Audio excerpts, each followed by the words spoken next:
Okay.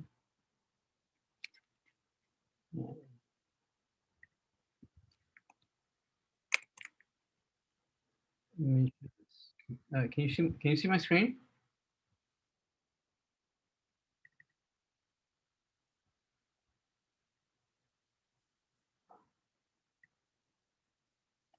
Good. All right. Let's see. Oh, looks like today we only have 12 folks. Let's give everybody a couple more minutes.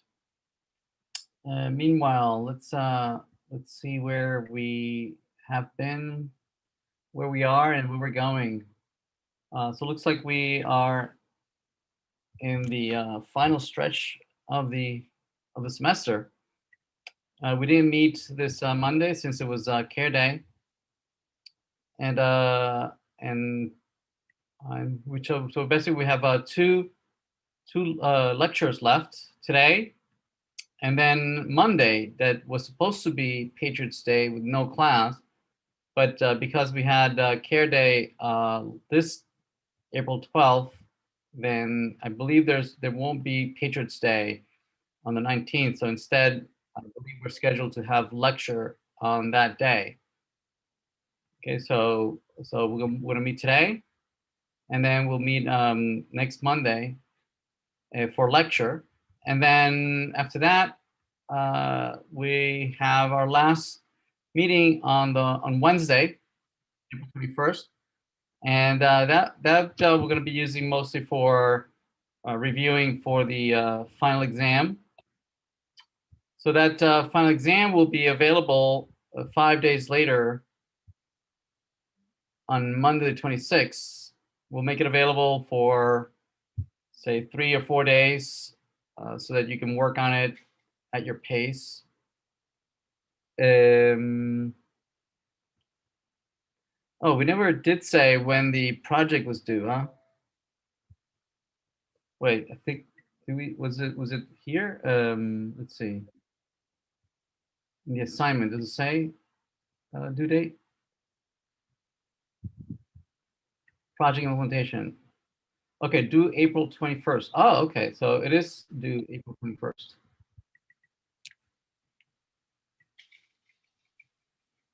Okay, so next Wednesday.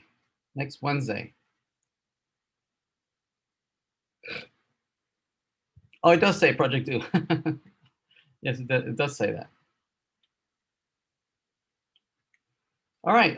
So yeah. So what I was thinking for today was to discuss the project. Any questions that folks might have? Quiz 6. Oh, I have to make that available. I'll make Quiz 6 available so you can take it for the next couple of days. I'll make it available today, and it'll be available, through Friday probably. And let's see, it says, can we continue implementing until last demo after due? Yes, you can keep implementing, but that week, right, we're gonna have demos. TAs are gonna be scheduling with you for the project demo, the final demo. And that's when they will ask you questions about the requirements. They're gonna be asking you, can you show me how you implemented this requirement? All right, and they're gonna evaluate to what extent you did implement those requirements. Oh, there are 2 quiz 5s. Oh, that's weird. I'll take a look at that. But yeah, let's talk about the project.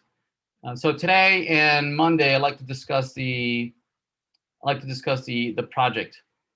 So yeah, so it's due Wednesday, the 21st.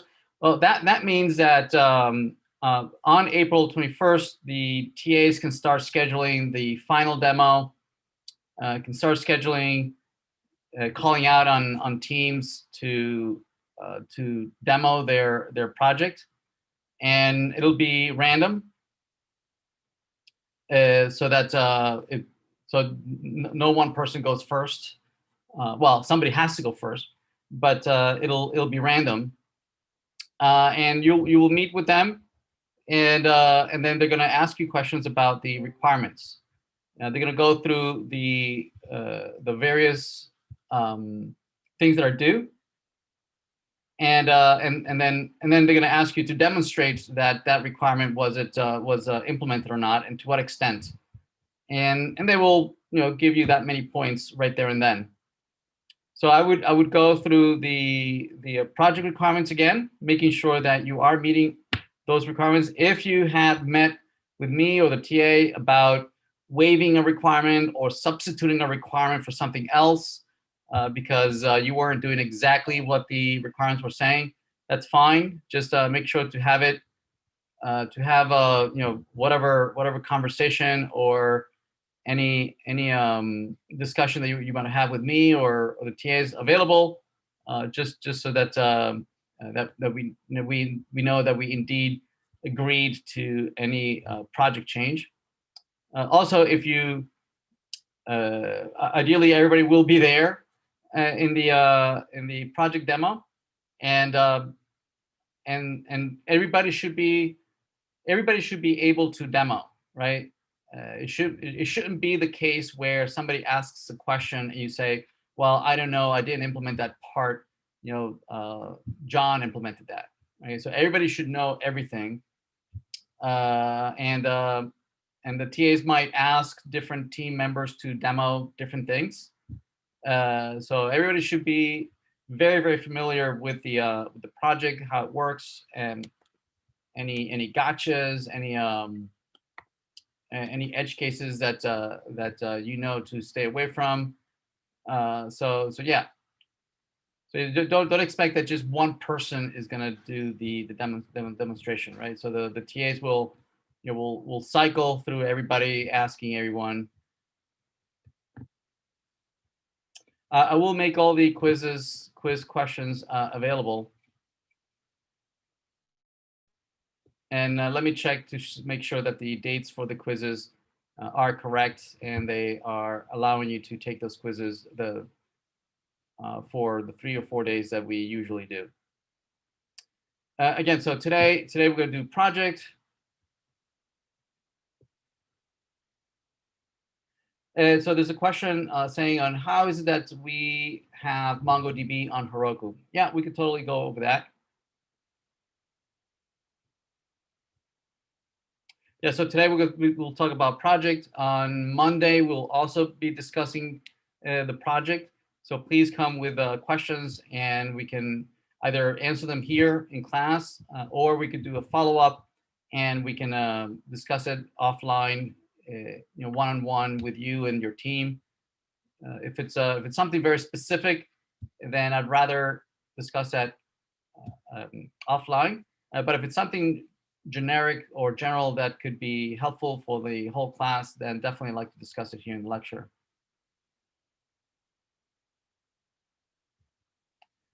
Okay, so yeah, so let me demonstrate the how the you can have Heroku and MongoDB being accessed through Heroku.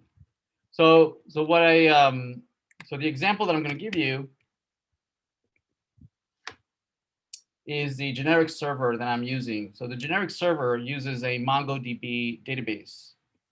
And that database is hosted through Heroku. But Heroku is only a marketplace, right? They're the ones who handle the billing. But really, the provider is another company. And let me show you.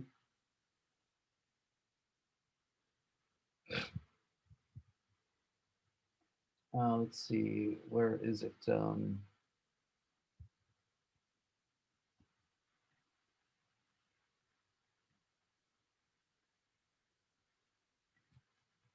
Let's see, where is my generic server?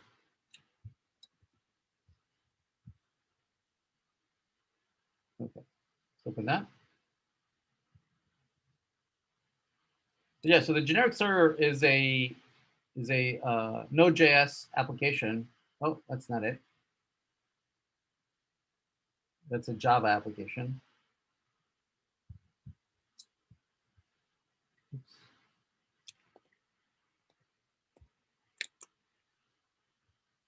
Where is it?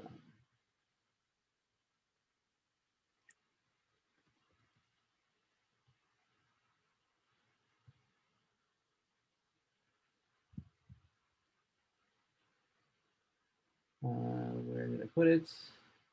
Is it web dev? I think it's maybe web dev.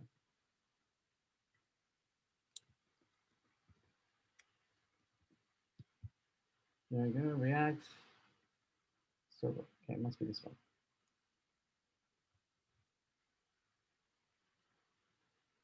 Okay.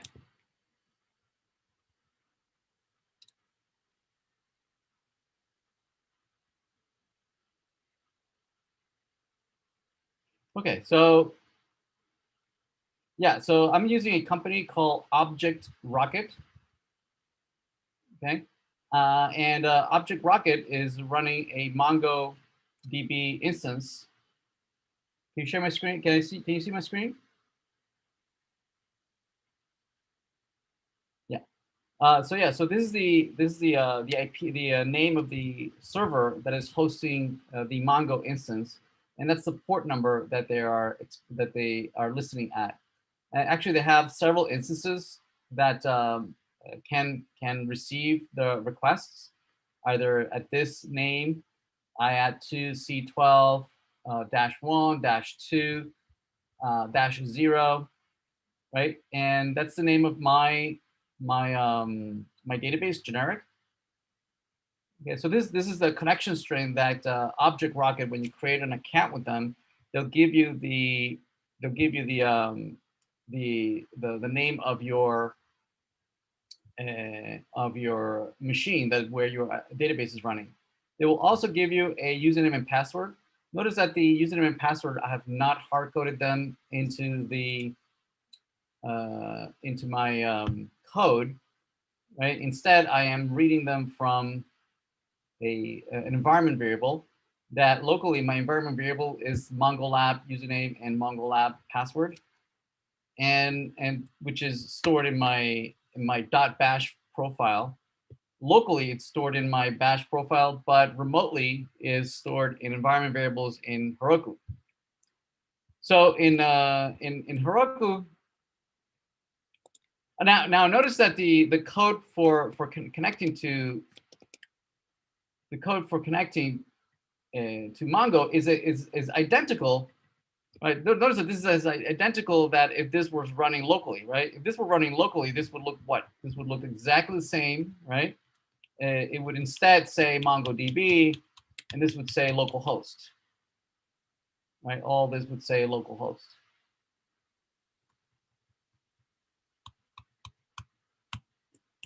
Localhost, and then the name of your database, right? So that's the only difference of this running locally or remote, is that instead of using localhost, now you're using some name for a machine, right? That the vendor is going to give you, and you're going to pass the username and password as part of the URL.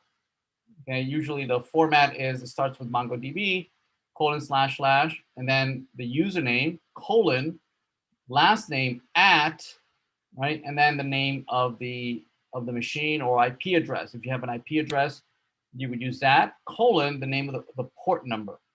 Okay, and this is given to you by the vendor, whether it's MongoLab, MLab, or what I'm using here. I'm using Object Rocket.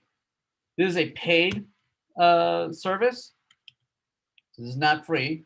I'm paying for this service, and so that gives you all sorts of performance benefits and whatnot.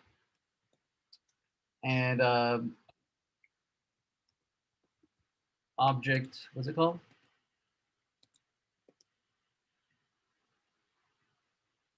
Let's see. Object Rocket. Object Rocket.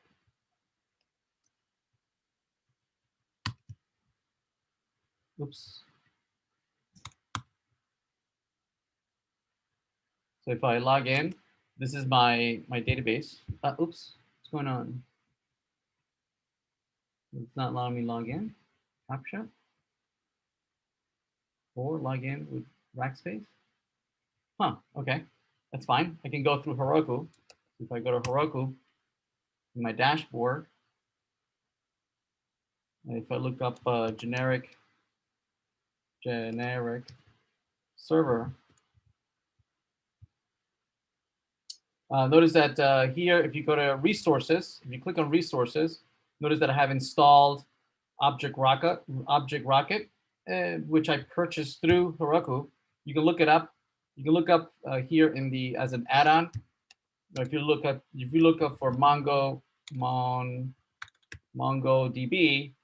notice that it's one of the options that they have. They used to have also MLab as an alternative for MongoDB, but they dropped that relationship, and instead now they have Object Rocket for MongoDB. Okay, and if you once you install it and you pay for it, right, you can navigate to their dashboard, and in their dashboard, they're going to give you the connection string, your username, your password, your databases.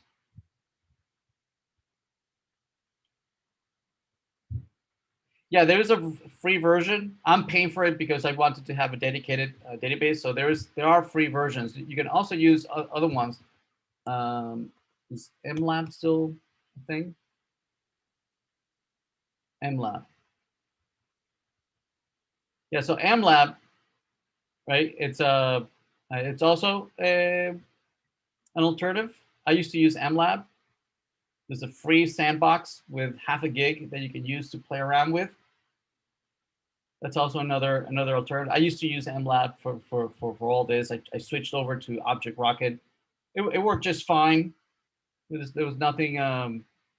Also, MongoDB Atlas has a free version, I believe. MongoDB Atlas. That's coming directly from the guys that make MongoDB, right? They have their own free MongoDB solution. So Mongo Atlas, you can absolutely take a look at that. Start free. Okay. So the only dependency is that you'll need to know the connection string. That's the only dependency. Okay, this string. And different vendors will give it to you in different ways. So Rocket Lab, Object Rocket, you can say connect, and I believe you'll see that they give you the user, they give you the connection string right here. You can copy the connection string right there. They will email your username and password, right? And then you can paste it in there, and now that's your connection string, right? And then locally in Heroku, you can configure your username and password in your environment variables, which I'm not going to reveal, right? So if you click on that, they'll give you this. They'll give you where you can type this MongoLab username and MongoLab password, right? Which will be read into the environment variables, and then you can paste them in here so that you can complete the connection string. Okay. Right. Yeah. So notice that I used to use MLab. There it is. See, that this is from when I used to use MLab, and I just switched. I switched from that connection string to this connection string. Or you can connect to a local one. So the only dependency here is just that connection string, right? Atlas will give you a connection string, right? If you create if you create an account with them, they'll give you, this is the connection string that you should use. This is the username. This is the password, right? And you'll set. Okay. Here it gives you just a dashboard where you can show you the the databases that you have. So for instance,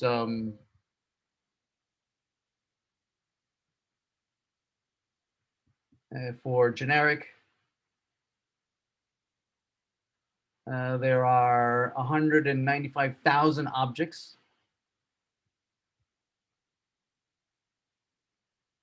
These are the collections, and I should be able to just remove the collections once I'm done with the course.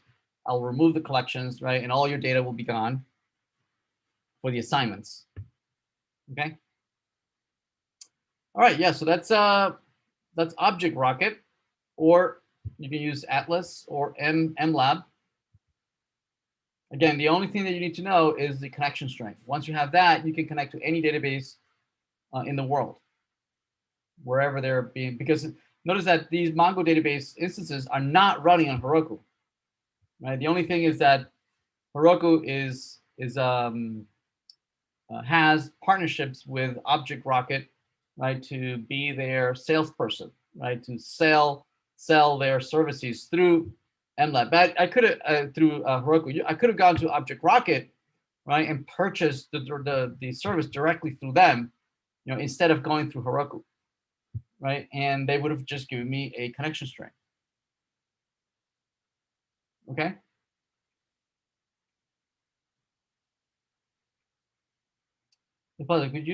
Could we see an example of how role management should be handled? Maybe from an existing project you have, as in how to render components differently for different user roles. Sure.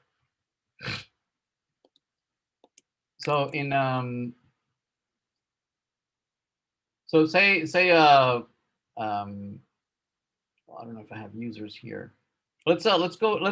Let's see an entire example where you have users with different roles, right? And the different roles will allow you to do certain things or not. Okay. So for instance, if you have let me close this. Close that.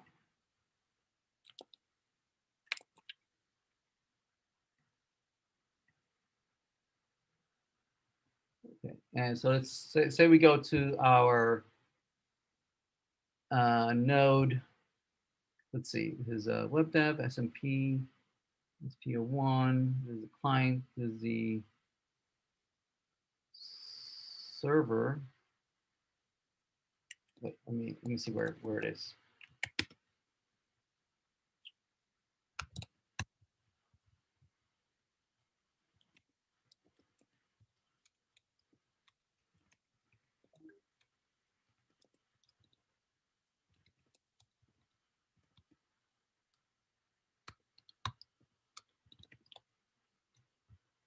Okay, so let's go into our node right here. Okay, so let's open that. Let's say open web dev 2021 Spring 3 and node. So let's see if we have users here.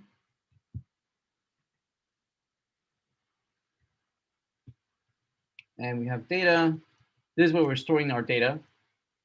And we have our controllers. We have quizzes. Let's create a data model that has a user, right, with different roles. It says, could you also show how to design different types of users that have some shared common info in Mongoose? Can we use generic user ID as the foreign key? Sure, you can do that. Is this were you looking to do it in Mongo or in relational databases? MongoDB. Okay, let's do Mongo. Okay, so let's create here and say that we have here a user model, or actually let's create here a data model. Oh yeah, we never talked about data models and DAOs. Let's do that here as part of this discussion. So directory, and we'll use model or models.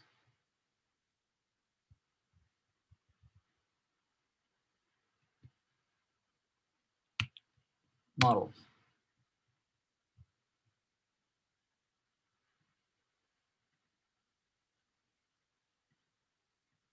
What the heck?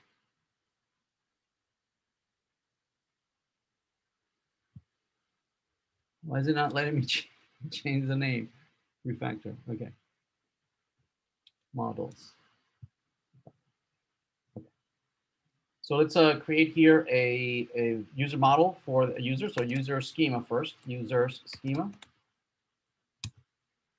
And So presumably we are using in server, we are connecting to a database.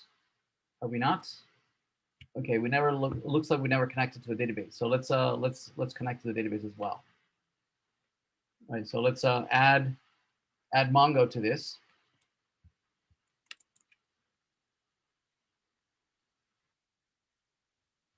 Let's see. We have a Mongo at some point. Let's see. CD web dev 01 Java server node. Okay, and we had created a data directory. Right. So let's start MongoDB here. So we'll do Mongo DB path with here data, and we'll start a new terminal. We'll start Mongo, and we'll show databases, and we'll create a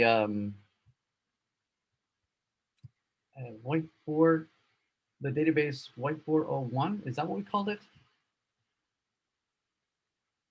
So use whiteboard.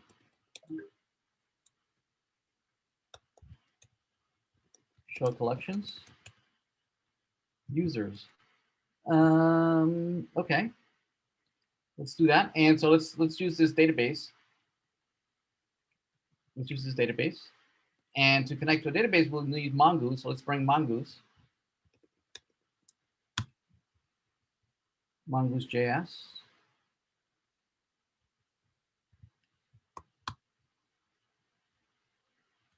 And we'll connect to here. Let's copy this. And let's bring it over here. Right? And the database is going to be called whiteboard-01. Okay? And so that's going to connect us to database. We'll need to install Mongoose. Let's install it. So npm install Mongoose.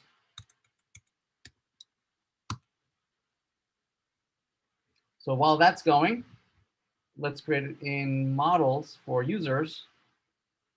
And probably we'll need it. We'll want it in its own directory. So we'll say users, and let's move the user schema in there.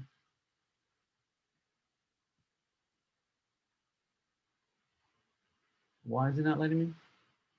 Move refactoring is not available while indexing. Oh, it's indexing. Okay, fine, whatever. Let's write the schema here. We'll have we'll bring in Mongoose first.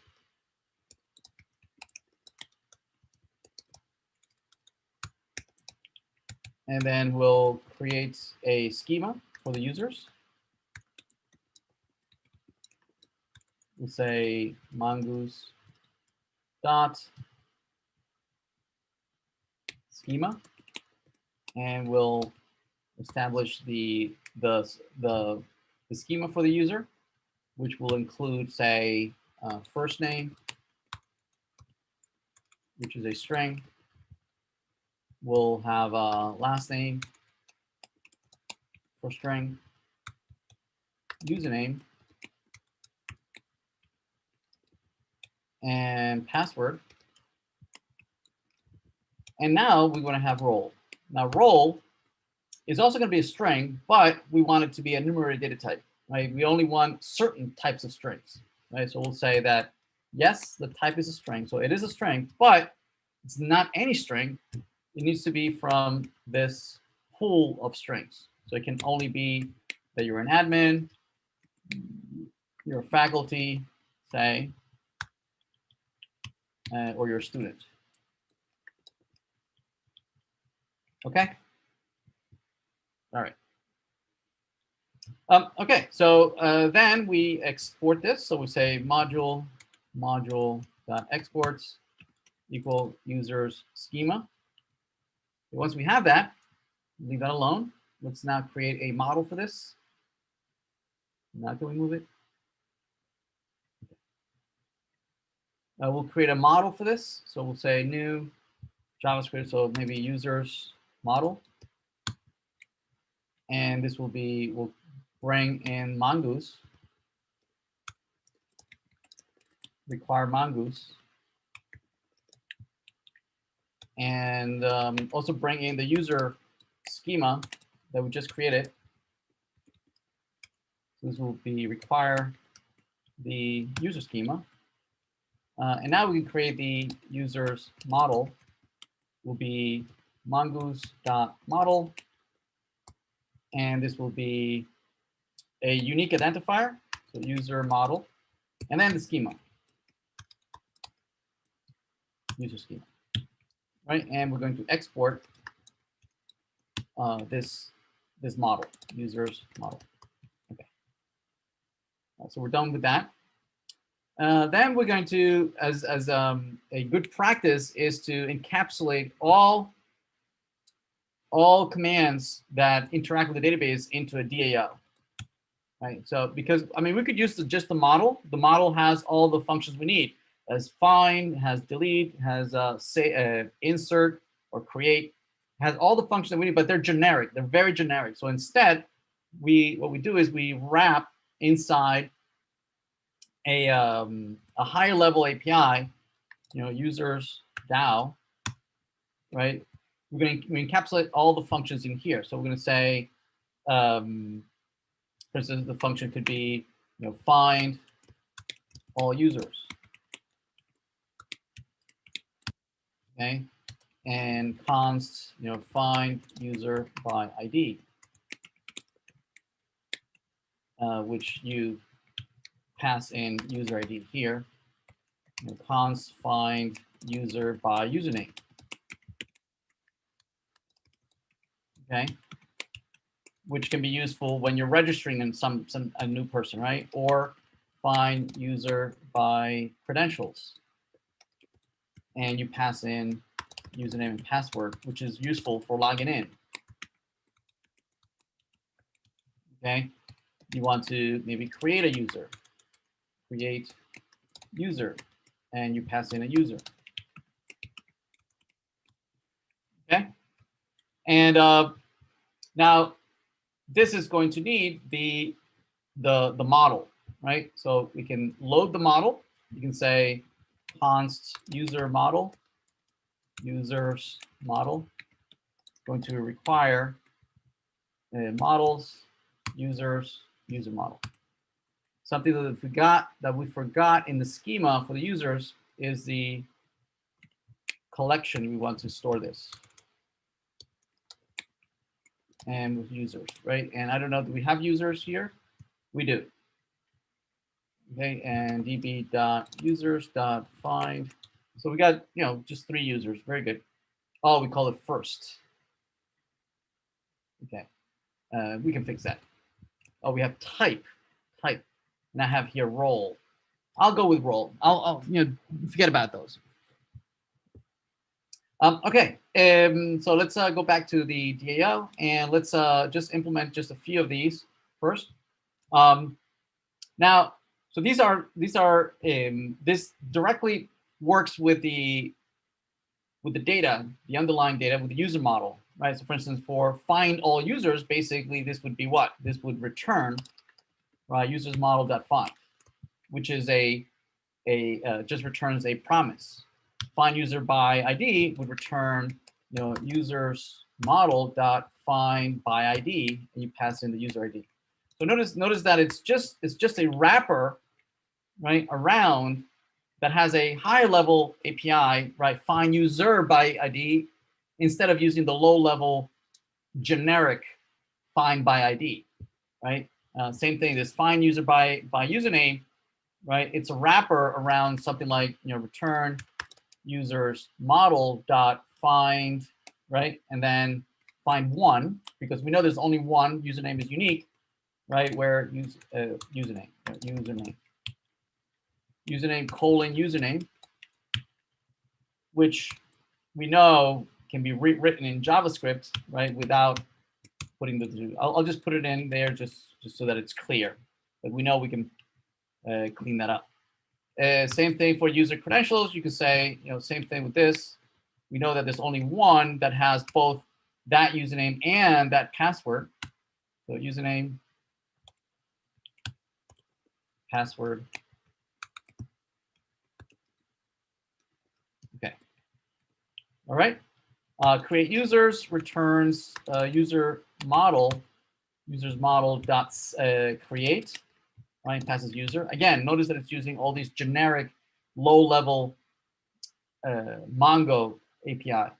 With the equivalent of this DAO file in Spring Boot, yeah, exactly. Yeah, right, exactly. Your DAO in Java would be, in the equivalent would be that you have a DAO that uses the repository instead of using the, so it wraps the low-level APIs in the repository with these higher-level functions. Okay, so once we have that, we can export this. So we can say module dot exports, right? And we can just put all these here. All this find user by ID, find all users, find user by username, find user by credentials, and create user. Okay. All right. Excellent.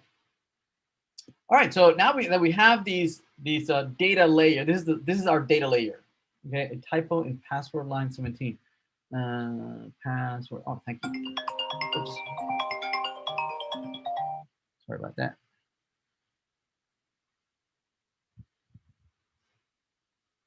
Okay.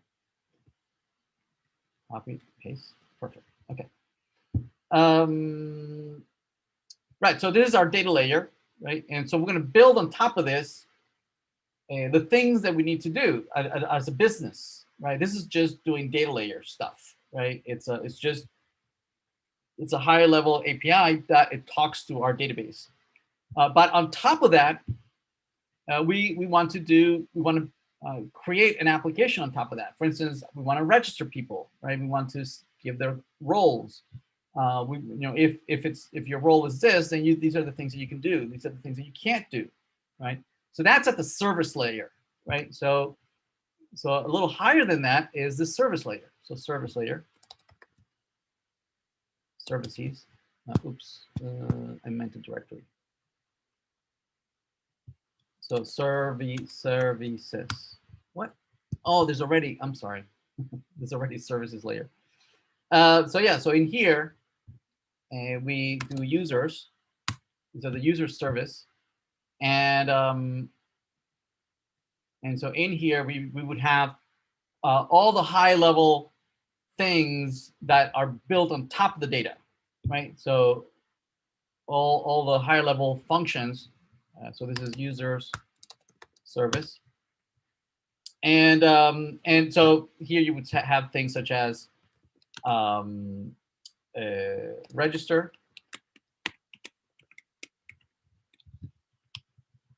Okay, so this is I want to register a user, and so the registering would be, well, what is the logic here? Well, first you have to check to see if the user already exists. So you use find by username, right? If they don't exist, then you create that user, right? So basically, it's combining two data calls, right? Because based on some logic that you decide, right? That's what service does, right? It uses a lot of data access, this high-level data access, to implement some logic, whatever logic you want to implement, right? It could be that we don't care if that person already exists and we just create them. If that's your logic, that's fine, right? But that's the role of the service, right? To implement this kind of logic. So we would say something like we would bring the DAO. So const users DAO require the of one DAOs, then user DAO.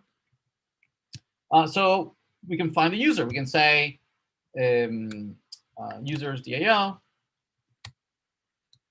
Find user by username. Presumably, you provide me with a username that you want to register by, and maybe a password as well. So it would be user.username, presumably, right? And then this would be presumably the user. So here you would say, if there is a user, then sorry, you can't register, right? You can't register. Else, if the user doesn't exist, then we create the user, we insert it. Right? We say we use user DAO dot create create the user. Okay, and we return this. We return, return the user here. Okay. Which is what this is also a promise, right? It's a promise here. We could throw an exception. We can return a 0. Okay. We have login. We can say const login, and presumably here you pass in some credentials. Okay, and notice that this doesn't really care whether you're using HTTP or not. Okay, notice that there's no request, no response, no nothing, right? It is agnostic to the mechanism by which we are invoking these things, right? It is not the responsibility of the service to deal with cookies or headers or request, response. That's the responsibility of the controller, right? The service is responsible for implementing the logic, right? So what exactly is returned by Mongoose for a search that yields nothing? Null. I believe it's null or undefined. Okay, so let's see. So for login, you would use something like user DAO dot find. Oops. You find user by credentials, right? And you pass in the credentials. And this returns then presumably it returns user. And so if the user exists, right, we just return it. They would say, if user,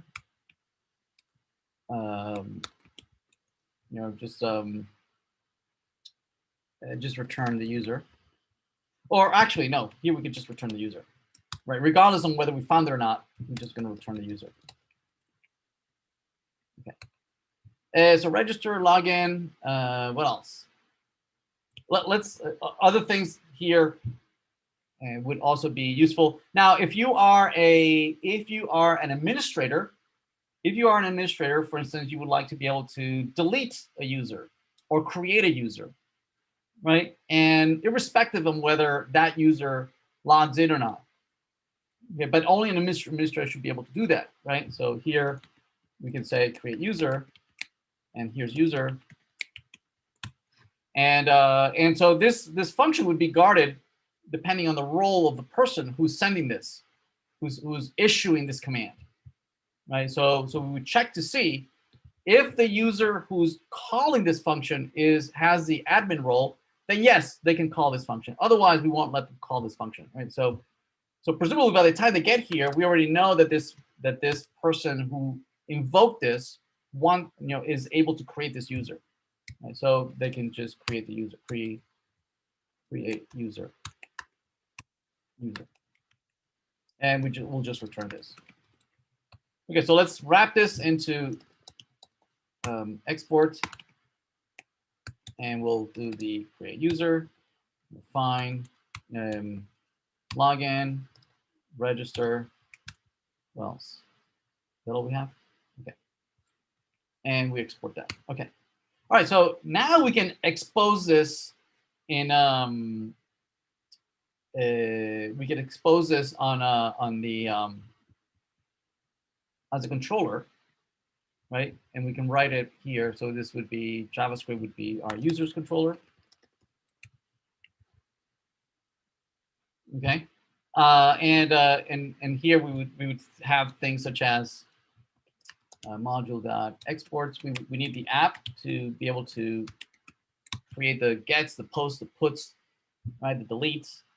So we would have here const register, right? And so, but this one is being invoked by the API, by the web API, right? So it is participating in the request response, right? So you would have something like app.post, right? And you're going to go to API register. I'm trying to register, and it is being handled by register. Okay. And you would have, const login, request response, right, which is being handled by login here.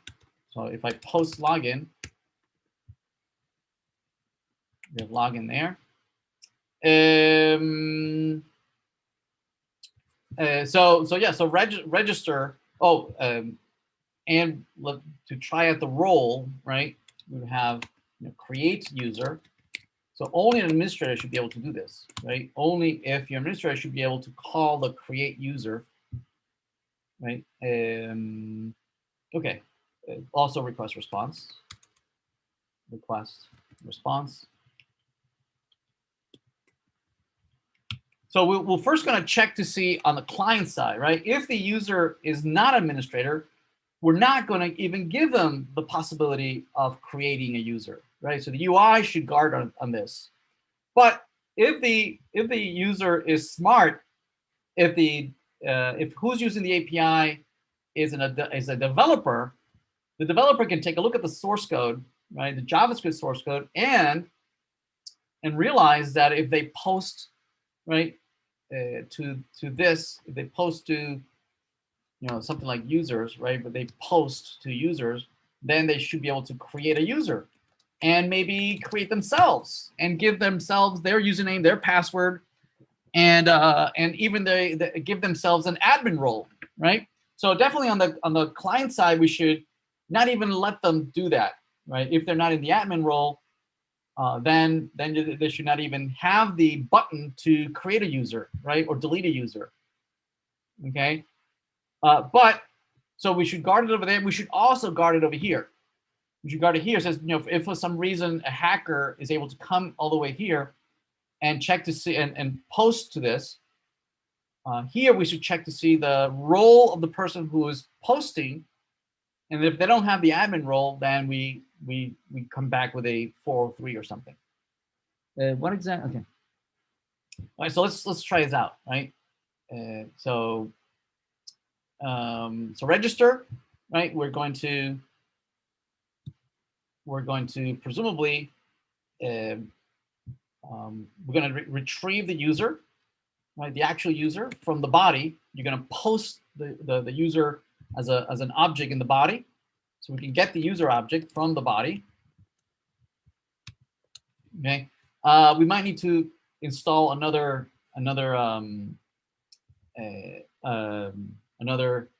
library that to parse the body.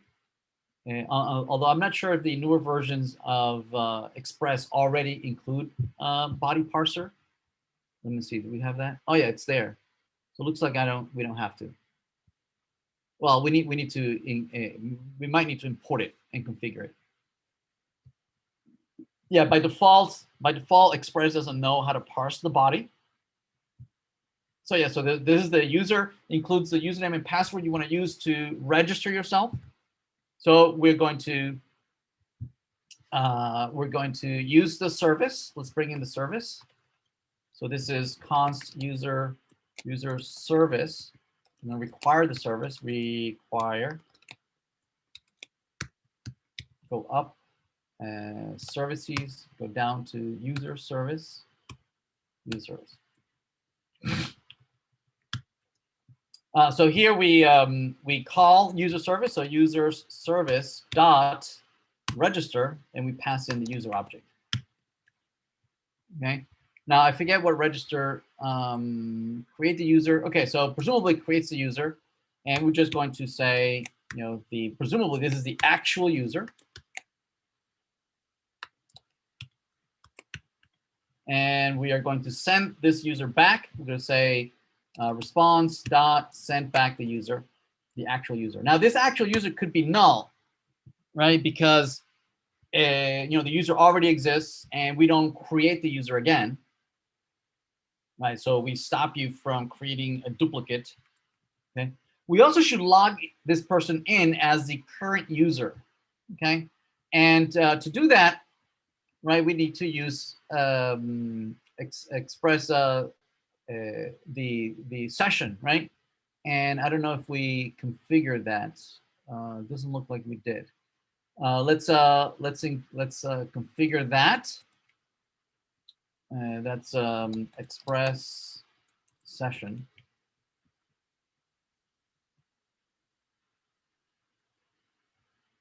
Okay, let's install express session. And we'll say terminal. So this is so that we can maintain session, right, a cookie, knowing whether you're logged in or not, right? So we don't have to ask you every time to log in. We can remember you, okay? And now let's configure it. We'll have to require it. That's the earliest thing. Okay, we're gonna import that const. And once we have the session, there's an example here on how to configure it. There it is. So we have the app. We already have that. And trust proxy, blah, blah, blah. Trust first proxy. There it is. So we're going to say session. Secret. So this secret is being used to sign your cookies so that we're going to be able to encrypt the cookies so that the cookie cannot be stolen. Right, so that you can't, if somebody logs in and somebody has access to your browser, they could steal your cookie, right, and put it in their own browser and then take your identity, right? So this is going to make sure that, or any information that might be encoded in the cookie, right? It'll be garbage. It'll be it'll not be available. You won't be able to see it. It'll be just some gibberish. We're not going to say secure. We're not going to say secure, meaning it's not. It can't survive SSL, right? So SSL will encrypt everything end to end, and for that you need the server to be running SSL, the client to be running SSL. Locally on our machine, I don't have HTTP. I don't have SSL. Also on Heroku, it's a paid service if you want SSL. And if you have the free version, if you're not paying anything on Heroku, then you're not getting HTTPS. Even if the protocol says HTTPS, it's not encrypting. So this you need to comment it out until you actually have SSL. When you have SSL, you can turn that on, and then it'll do end-to-end encryption. Okay. So for me, it's not going to do end-to-end encryption. So you want end-to-end encryption, if you're passing around information such as passwords or social security numbers or things like that, and you want all that data to be encrypted, from one end to the other. But because I don't have that, we'll be able to see, the information going, in plain text, right? But you understand, right? Once you pay for SSL on Heroku, you can turn this on, right, and the whole thing will be encrypted. Okay, so we have that. Perfect. Now we have HTTP session. So now we go back to the controller, and this actual user, we can put him in the session. We can say request dot session, right? And the current user, right? We're going to put the actual user in there. Okay. All right. So now that person is logged in. Right, that person is logged in, including a role, right? We need a role in there as well, right? But we'll deal with the role at the database level, right? We'll go in there and actually add some roles in there. Login, it'll be something similar. It'll be something like it'll be const credentials in the body, which will include username and password. Body, we need to configure body, the body parser. So let's look for body parser. Body parser, there it is.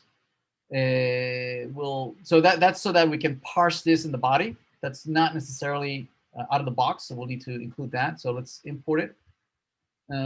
Import. I think I already have body parser. Let me just install it just in case. The question says, REQ session is done on the server side to associate which user is using this cookie. Yes. But if someone sends a second thing with the same cookie, isn't the request data new? No, if it's the same cookie, then it is the same. You get the same exact session. That's the whole point, right? If it's a different cookie, it means that you can't use the same session. It's a completely different session. So if you have the same cookie, right, the server is going to keep track of all the cookies that it has generated, right? And if it's a cookie that it remembers, it says, oh, it's the same cookie that I gave you 3 minutes ago, so it must be you. So you get the same object here, the same session. This is keyed off of your cookie.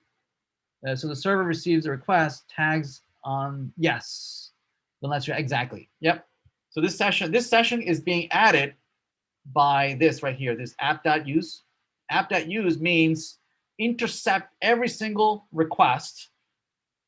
So .use, just like .get intercepts only gets, and .post intercepts all posts, HTTP posts, .use intercepts every single request, right? And so it's using this session object here. See that? And that object, which is being implemented by some folks that implemented this, it's inserting in the request. It's inserting into the request a session object into the request right here. So you can then just use it and request that session. Now that session object will be different for different cookies, right? So if cookie 1, 2, 3 comes in, they'll get a session. But if cookie 2, 3, 4 comes in, they get a different session. So this object will be different depending, if Alice is talking to the server or if John is talking to the server, they'll get different sessions. Okay. Login. Okay. So credentials is going to look for a user. So I'm going to say user DAO service dot login. I'm going to pass in the credentials, and presumably this comes back with the actual user, right? The actual user. And so actual user, it could be null, right? It could be that the user did not find the user, or this could be null. That's totally fine. Okay. And so we're going to say, if there's a user, so if there's a user, and we're going to log them in. We're going to say request.session. Now this is the current user, right? Current user. So if I come in tomorrow and I logged out and whatnot, we're going to put the user in there.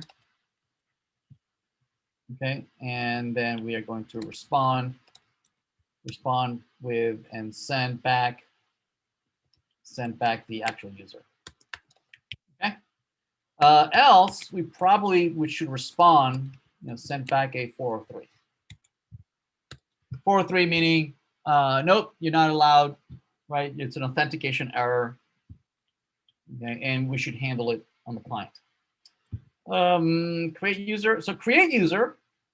So if you try to access session current user before you set it, yeah, it could be null, definitely. Yep, it could be null, absolutely.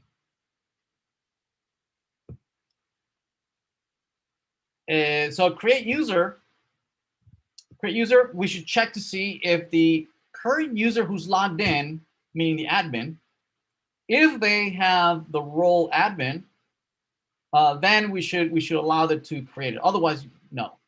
Is there only one current user? This is like a hash table. You could put anything you want in there, right? So this is a key, right? It's a hash table. It's a map, right? And I chose it to be current user. We could call it something else. We could call it profile, right? This is absolutely up to you. You could put any key there as long as you're consistent, right? So for instance, in create user, I'm going to get the current user, right? Const current user. From the session, request.session. And just because I call the profile, right? I'm retrieving it. So if the current user exists and the current user dot role is admin, right? Then I'm going to let it go through. I'm going to say user service dot create user, and the user, the new user, it's in the body. So it'll be const new user to create will be request.body. So the current user is logged in, so that's in the session. Okay, I'm curious, what happens to session? What do you mean? It's always in the request. The session is always in the request. I'm curious what happens to session when have multiple users. Exactly. So this session is different for different users, right? If Alice logs in, they get one cookie. If John logs in, they get a different cookie, right? And so if Alice comes back here, right, this will be the session that Alice used based on her cookie, right? But if John comes in with a different cookie, they'll get a different session object. So the profile for Alice will be Alice's user object, but the profile for John, it will be John's profile. Okay. So yeah, so this absolutely handles multiple users. So right, so this is the new user that we want to create, but presumably you've logged in as an admin by now. And and we're checking, all right, is there somebody logged in? This could be null because nobody has logged in yet. So somebody's trying to post to this, right, directly, but without having logged in, right? So meaning this is, are they logged in? Is somebody in the profile in session? Has somebody gone through this process of logging in and actually storing something in the session, right? Has somebody gone through that process where the credentials actually exist, right? And that match username and password, blah, blah, blah, right? And we have successfully put a user into the session. So now this is reading from the session, right? And so has somebody actually logged in? And the person who's logged in, do they have a role of admin? If yes, then yes, we're going to create the user. I'm going to say new user. Otherwise, we're going to respond. We're going to send back a 403 saying, no, that is authentication failed. There's some security issue here. Okay, excellent. So this is on the server side. We'll need to load the controller on the server. So let's bring in the server here. So the controller. So say controllers, and this is the user's controller, and it'll need the app. Okay, let's start the server. Let's see if this blows up. Excuse me. Let's see. I'll create a configuration here so that we can run the server, Node.js. And so this is the server. And I'm going to run server.js. Apply. Okay. So now we can run it. Let's see if this blows up. I might have some error messages. And no error messages, really. That's it's amazing. Yeah. So did we actually connect to the database here? Connect, blah blah blah blah blah blah. Okay. All right. So just to try it out, let's actually build a user controller in that controller to retrieve all the users. Right. So let's see. Const just to check if the database connection works. Right. So find all users. Right. Response again. If we implemented where, we implemented, and we're going to return. We're going to send. We're going to use the service. So users service dot find all users, and presumably this is going to give us all the users. Now, who should be able to do this? Only the administrator, right? It makes no sense that somebody just could go and retrieve all the users, right? Only the administrator should be able. So you would have to implement the same exact thing here, no? See who's logged in, blah blah blah, and whatnot, right? But I'm lazy. I'm going to leave that up to you. So this is the users. And we're going to say response dot send back the users. All right, so we need to implement this in the user service. Let's implement that. So let's go into service, and let's const find all users. And so this is going to return whatever the users DAO find all users. Okay, and the implementation for that, let's export this so that everybody can use that. And the user DAO, we're going to implement the find all users, which is basically what? It's just returning a find, right? So return users model dot find, right? Okay. Does trying to access the property of something null undefined throw a full error? Does trying to access the property of something? Yes, it would throw an error, definitely. Yep. So that's also why we're guarding that to see if it's defined. All right, let's restart this. Let's see if that at least that API of retrieving all the users works. Okay, so let's check that. So we'll say localhost 3000 API. Oh, did we map it in the controller? I don't remember if we mapped it. Oops. Final user has already been declared. Oh, did I declare it already? Oh, did I implement it? I probably implemented it already. User DAO. Oh, already had users. Oh, I'm sorry. Yes. And is it implemented the same way? Okay. Oh, we have it already. Duh. And in the controller, I don't know that we mapped it. Did we map it? Oh, yeah, no, we didn't map it. So find all users would be in a get, right? It would be get API users, find all users, right? So let's restart. Okay. All right, let's try it. We're going to say API users.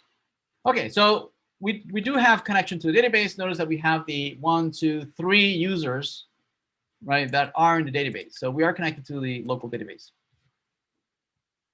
Okay, it's the same data that we have here for AD. Okay, same information.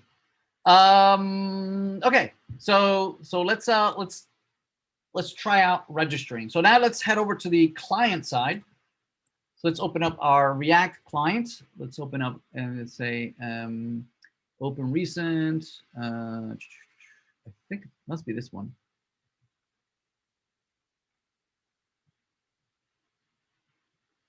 Okay. So let's play around with here. Is it possible to initialize the session to have a default property like session users null? So it is by default null. All properties, it's a map, right? If there's no key to it, it's undefined. Yep. So user. So okay, so let's create a couple of, I forget where the navigation here was. Okay, so let's create a component for login. So let's see. So let's do users. We'll call here users, and we will. Let me just answer a student is reaching out to me. In class. Okay, so let's create a login here. So this will be a JavaScript login component. So import React from React, and this will be function login, and we're gonna return. What do you mean function? Const. There we go. And so let's keep it simple, okay? So div, and we have here H1 login, and here we have an input field for the username, so placeholder username, and 2 input fields, one for username and one for password. And probably just format it so that looks form control. And then maybe a button login. And okay. And then we're going to export this. Export default login. Okay.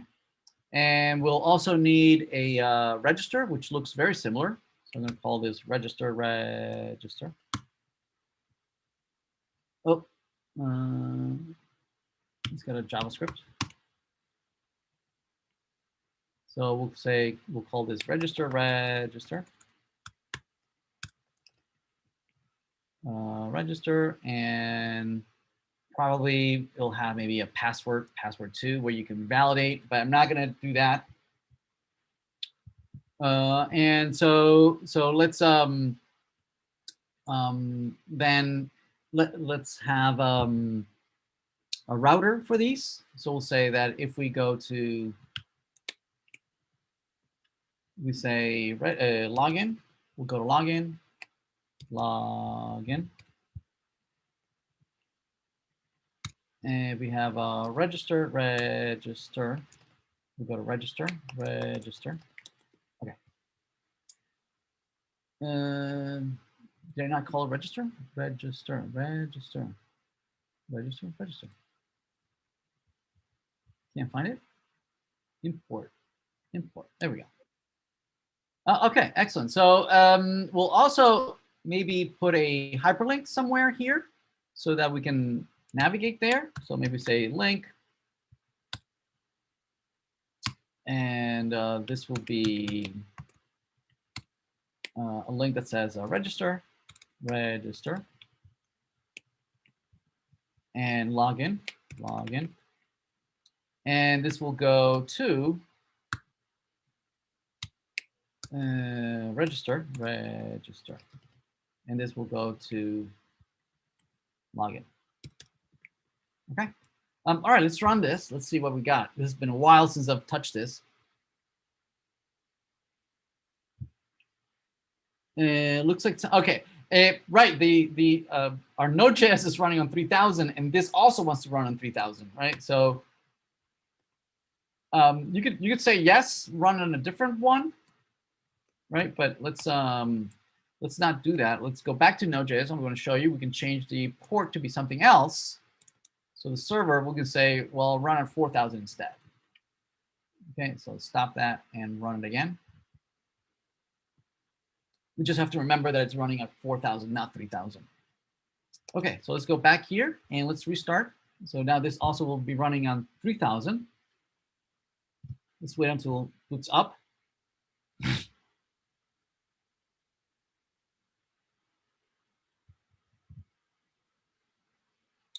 Okay, so if we go to register, we go here or log in, unless you go different places. Okay, so in register, let's see, what are we trying to do? So in the register, we're trying to post to /API/register. Yes? So first we need to be able to enter this stuff here, right? So let's do that. So in the register, we need some, we need to bring in the use state, right? Use state so that we can, so after this, could you also show how client handle different user role and how show different, yeah, we're going to do that. Yeah, definitely. So let's see. So here we say const, and we'll call this credentials or user, I guess, or set user. And use state, and it'll be an object. Okay.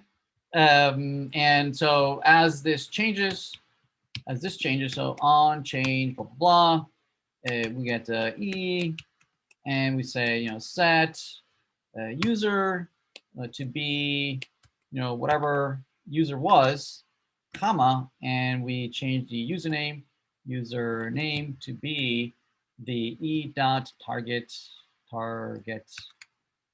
value. Okay. And the initial value is user.username, which doesn't exist. And so now we should be able to edit it. Okay, yeah. So same thing for the password. I'm just going to copy this, and I'm going to put it here. But this for the placeholder, this is password, and this is password everywhere. Password and password. Okay, so now we should be able to change the password. Okay. Also, we probably want this to be of type password, so that you can't see what I type. Right, so it's going to hide my bullets. Okay. All right. So let's see. When we click on login, we're going to do what? We're going to not login. Sorry, this is register. This is register. We're going to handle a function here that register. So it'll be something like const register, and it's going to do fetch. Obviously, you wouldn't do this here, right? You would do it in a user service JavaScript file, right?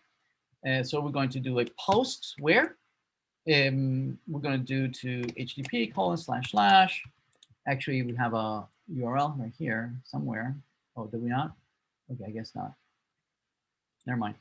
So this will be localhost at 3,000, no, 4,000, right? Now Node.js is running at 4,000. We're going to do API register, right? That's what we want to hit. We want to hit this controller right here, right? This register right there, right? Right there. That's how we hit it. And it has to be a post, right? So we need to do post. Where's my cursor? Where's my cursor go? So this is the method, is a post, right? The body is our the stringified version of the user, which presumably has a username and password. Header, blah blah blah, right? Same thing as always. And content type is application/JSON, right? We're going to parse the response. Presumably this is the actual user. So we're going to say we're going to return response.json. Okay. And here's where the actual user, right? This is the actual user, right, that we logged in. Now, this could have been an error, right? It could be null, right? So if this user, let's see. We have to determine that if we get a user, then this means that this user already exists, right? If we don't get a user, well, let's see. I don't know what do we do for the server? What do we do for the server in register? We said service.register, and what does register do? So find user by username. Oh, okay, so probably what we want to do is register. We want to send back the error message here, right? If this user already exists, then we should maybe send an error or something. Let's see, if actual user session, so register. Oh, okay, so creates the user. So meaning if the user already, so somehow we need to if we find a user, we want to do what? We want to respond with some kind of error, right? So maybe pass in the response here and send back an error. So send back a 4 or 3 or something. And we would interpret that as that user already taken. Okay. You can handle errors here. You can say here catch, and the error would be here. And you can handle the error here, console log error. Okay. So anyway, so if the user, if we get the oh no, not here, sorry, register, no, I'm sorry, in the client, you handle the error here. Then catch the error, right? If we get a 4 or 3 or something, right? So if we have a 4 or 3, if something went wrong, right? We don't want to do anything. We want to maybe show the error to the person saying something went wrong, blah, blah, blah, and not advance and stay in the same register page. But if we do get a user, presumably this is the new user. We're logged in. We actually were successfully added to the database, right? So we should be able to navigate to our profile page, okay, which we don't have. And so we can navigate to the profile. So let's create a profile page here real quick. So let's create a profile page, a new JavaScript profile. And this is more or less the same as always, right? We load in the React.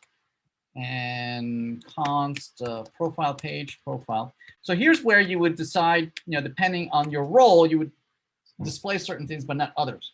Does it assume any non-string integer like 4 or 3? No, the error contains status information, contains a whole bunch of meta stuff, and we'll see in a minute. So here we're going to return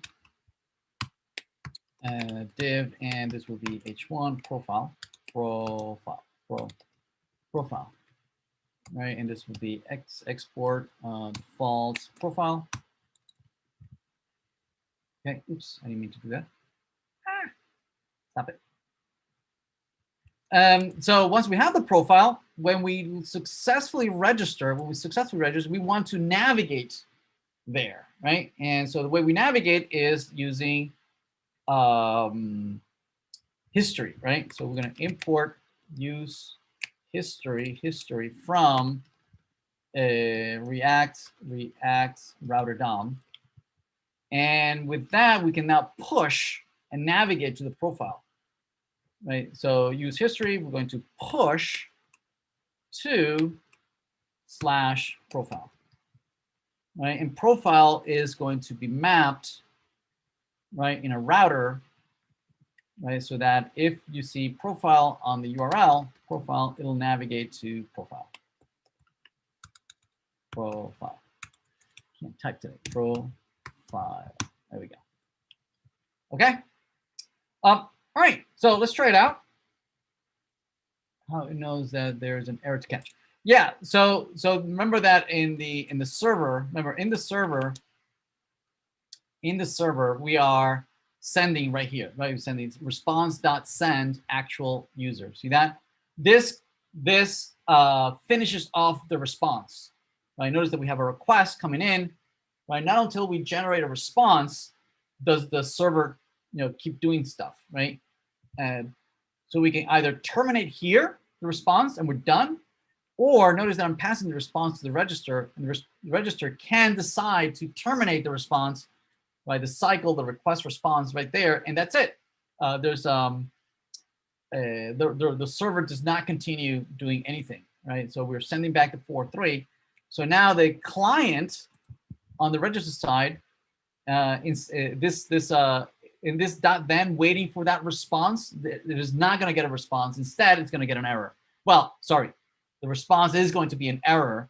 And the way you're notified that you didn't get an actual response, you get an error, is by this catch here. Okay. All right. So let's play around with it. Let's see. Are we register? Let's refresh. Okay, it's not running. So let's run it.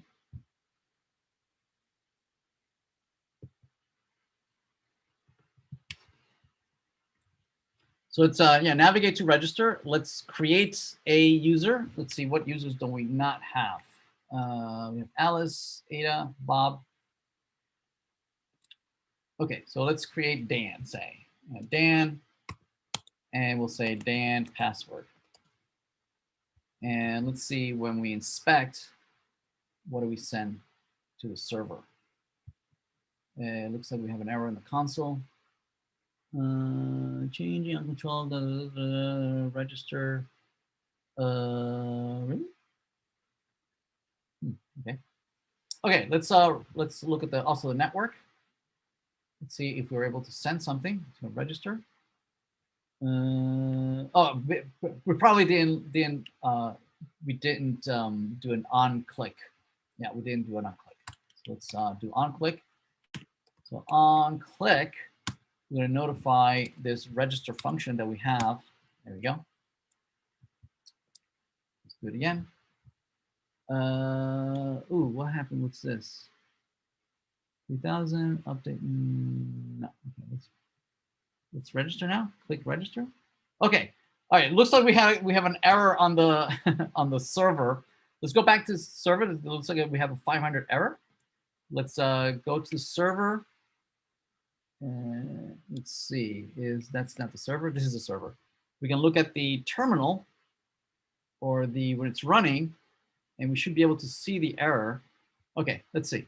Find all users has already been declared. Did we fix that already? Find all users, 25. Find all users. Oh, okay. Okay, I declared it. All right, I declared it twice here. All right, let's restart the server.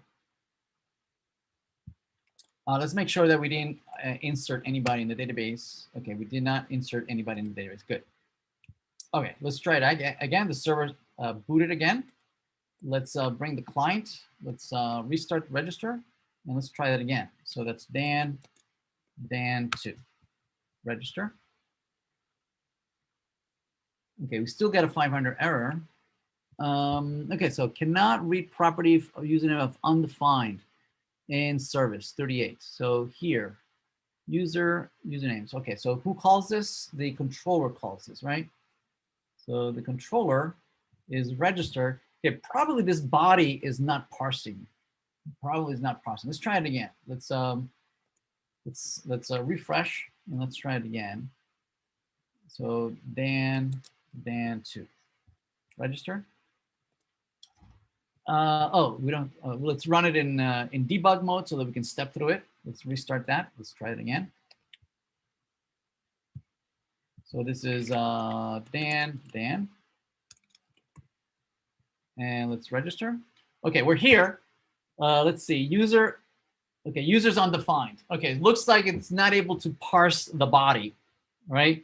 That's probably because we never loaded up body parser and we didn't configure it. So let's do that. Let's stop the server and let's go back to the server here to load body parser. And I think I had found body parser here. There it is. So did we install it? I think I installed it, right? Let's require it. Let's require it, const, so that we can parse the request, anything we post. And let's configure it down here. There's some cheat sheet here we can configure. Blah, blah, blah, blah, blah, body parser, we need that. And we need that too, copy that. And let's put it right here, there we go. Let's restart the server. And let's repost the client. Let's pass in again, Dan, register. Okay, let's, all right, look at user now is an actual object. And we have a username, we have a password. Okay, good. That looks promising. Let's put another breakpoint here. Let's continue. Okay, it failed. Something went wrong. Let's see. Blah, blah, in the controller, then of undefined. Okay, so something went wrong in the service register. Let's put a breakpoint here so we can step through this whole thing, okay? Return, blah, blah, blah, blah, blah. And let's start the server again. Let's try it again. Now, debugging is also an invaluable tool. Dan2, register. Okay, so we are in the register. We have user, we have username, Dan. Going to try and find the user from the database. So that's going to be going into the DAO, right? That's going to go into the DAO. So we step in, we're in the DAO. You do find one, username is Dan. Okay, very good. And it's going to come back to the service. Presumably here, we'll put a breakpoint here, hopefully. Let's continue. Okay, why do we get an exception here? Jazz.then. Okay, so we did not find user. We did not find user, which is good. We don't want to have find user. Stepped over. So it's going to send, it's going to create Dan.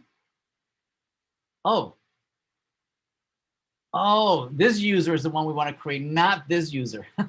Okay, so we want to rename it. We want to say this is the existing user, right? This is the existing user, whereas this is the new user, right? Okay, so if there is an existing user, we send a 403. If otherwise, we create the new user. There we go. Okay, let's try it again. Let's run it again. New user. Oh, thank you. New user. There we go. Perfect. Let's restart. Let's restart and let's refresh. So this is Dan, and Dan2. Register. Okay. Do we have a user? No, we don't have an existing user, and we're going to create this user. And presumably it's going to go out back to the controller. Where's the controller? It's going to come back here. So let's continue. Looks like it failed. Return user DAO, create user. Create user. Is the create user returning anything? It is. User model create. So that should have worked. Let's see, return then user DAO. Oh, we never returned this. We need to return this. And we need to return that. All these need to return. Right? We need to return. Okay. I think it must have created Dan though. Let's see. There we go. See that? It created Dan. Right, Dan is created. Now we can't use Dan anymore. Okay, we're getting closer. I do want to just discuss a little bit as we create roles and whatnot, right? What you're going to do in the client, depending, say in the profile, right? You can very easily, depending on the role, right? You can decide to show certain things, right? So, for instance, you might have in users components that are for everybody, right? So content that is for everybody. So you might have a JavaScript that says public content, right? Or content public, say. Okay, and here you would have just just a regular component, right? And this is content public, or public content, I guess.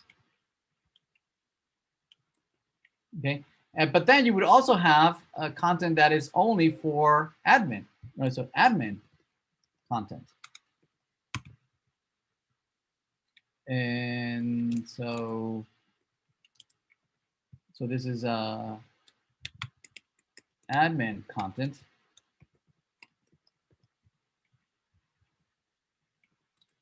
Okay, so in the profile, depending on your role, you will have the user, right? You can fetch the user. You fetch the user using use effect. You can fetch the user saying, use effect. You can find the user and store it in user, set user. Use state. You can retrieve the user. You can say, fetch from HTTP localhost 4000 the profile API/profile. Okay, and when this comes back, right, that's the response and response.json, right? And here you would get the actual user, the currently logged in user, right? Because this only makes sense if you're logged in, right? The profile. So by the time you get to the screen, you are logged in. You have gone through the login process. So profile is going to come back and give you the current user, right? So it's going to get current user, and you're just going to set user to be the current user. Now this is going to have the role, right, associated. And so you could say, right, if you can have here the content that is common to everybody. What would we call it? Content public. Content public. So this is what everybody sees, right? Anybody who logs in, everybody sees that. But if you are a admin, right, and you say user dot role is admin, right, then you can load the rest, right, the admin content. Okay, And depending on the role, you can choose to display, right? If I'm a faculty, I could do this. If you're a student, you can do that, right? And so you load content depending on the role. Now the role, how you handle the role is up to you, right? Whether you're going to go in here and actually make Dan an admin, right, in the database, right, and say, you know, db.users.update, using the user Dan, right, and then you make their role. You can say, set role admin, right, and now Dan, right, is an admin, right, and that's the object you get back in the server. Now, how do you handle that? That's up to you. How do you want to do that? What I would do, a simple thing that you could do is to, when they register here in the register, something really, really easy you could do is, and just to keep it simple, is I would put a drop down here. So like where folks can choose their role. And they could choose to be an admin. Okay. Again, this is not realistic, right? But for us, just playing around, where you can have different folks choose to be a faculty, a student, an administrator, the dean. Okay. This can absolutely allow us to just play around with the making sure that the user I can spell faculty, students, and folks can choose their own role. So that you can have somebody create themselves as an admin and see if they can see the things that an admin would be able to see. Or if you want to go the hard way, you can have some assistant administrator go in the database and do it. Okay. Or at least have one admin, right? Have one admin, and then that admin has access to the admin page, and then have a UI that would allow to make other people admins. Okay. I mean, I don't know how you want to how complicated you want to do. I would just do this drop down. It'll be super easy to test and validate and grade as well. It'll make it very, very easy to grade. For the profile, obviously on the server side, you're going to need a profile. You need a function that returns the profile. So in the user service, so in the DAO, right, you're going to have a find user by ID, and in the service, you're going to have also a find user by ID, right? So you're going to have a const,